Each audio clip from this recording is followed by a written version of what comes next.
چگونه میتوان مشتق یک تابع را محاسبه کرد؟ برای محاسبه مشتق یک تابع باید ابتدا در صفحه اصلی به منوی فهرست عملیات رفته و در بخش مشتق گزینه مشتق‌گیری معمولی را انتخاب نمایید. و یا اینکه از بخش میانبرهای عملیاتی آیکون مشتق را کلیک نمایید. بعد از کلیک کردن بر روی این آیکون پنجره آبی مشتق‌گیری معمولی از توابع باز خواهد شد. در پایین پنجره صفحه سوال وجود دارد که با بردن موس بر روی آن و کلیک کردن این صفحه ثابت میماند.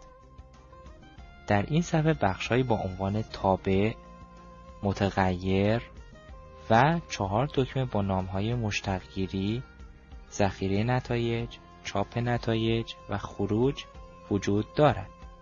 برای مثال می‌خواهیم از تابع رادیکال x مشتق بگیریم. برای این منظور ابتدا باید در بخش تابع عبارت sqrt x را تایپ نمایید.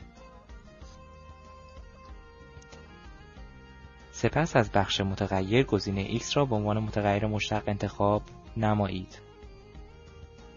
و در آخر با کلیک کردن بر روی دکمه مشتق گیری جواب مشتق را مشاهده نمایید.